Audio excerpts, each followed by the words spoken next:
Jadi khusus tenaga non ASN ikut tes tapi nanti pasti kita terima.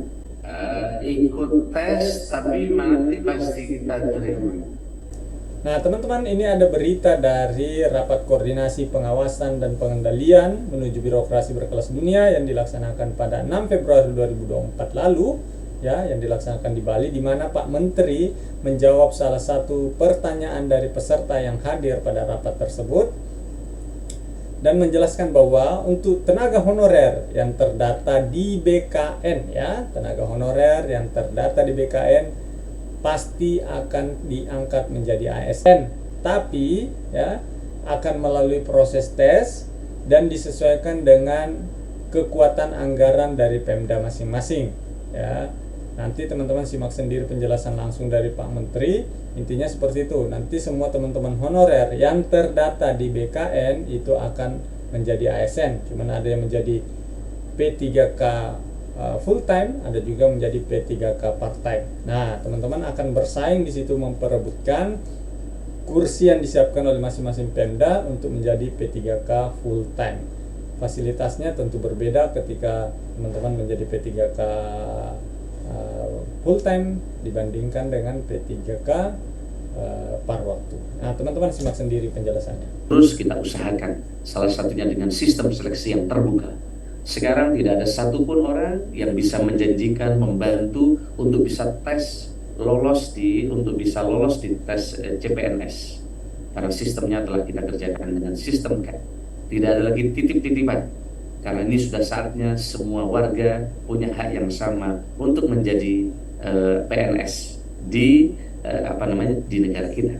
Oleh karena itu mudah-mudahan tarik tambang ini akan segera dimenangkan di sisi yang sebelah kanan, meskipun kadang menjelang politik di pilkada, pemilu, kadang sebelah kiri masih menang, karena ini adalah zona nyaman. Bagaimana rekrutmen yang dulu sempat menghadapi tantangan, dan itu tentu tidak mudah.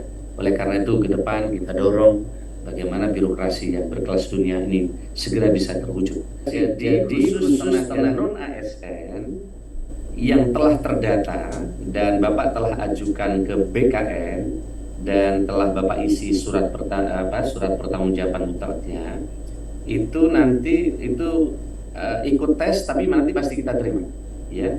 Ikut tes prosesnya tentu yang sudah terdaftar dan sudah terdata di BKN.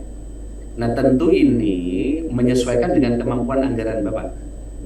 Ini ada banyak daerah yang kemampuan anggarannya tidak cukup karena jumlah pegawainya sudah terlampau besar. Kita sudah memberikan dua opsi. Satu, jika anggarannya belum mampu, nanti dia statusnya akan menjadi P3K, tapi P3K-nya adalah P3K paruh waktu. Nah, P3K paruh waktu ini apa? Adalah mereka yang bekerja tidak harus penuh dari pagi sampai sesuai dengan jam kerja yang ada, tapi mereka bisa saja bekerja paruh waktu sesuai dengan kemampuan keuangan daerah. Tapi bagi mereka Bapak Ibu yang sudah kemampuan keuangannya cukup, bisa diangkat menjadi penuh waktu. Terkait dengan penjelasan penuh waktu dan paruh waktu, nanti Pak Aba, Pak Yomo bisa menjelaskan dengan rinci. Jadi kami pemerintah telah memberikan pintu karena dia kaitannya dengan kemampuan keuangan daerah, maka ada skema penuh waktu dan paruh waktu. Karena dulu kita telah bersepakat dengan DPR tidak akan ada PHK massal, tidak ada kenaikan anggaran yang signifikan, juga tidak ada penurunan pendapatan dari non-ASN yang sekarang sudah ada.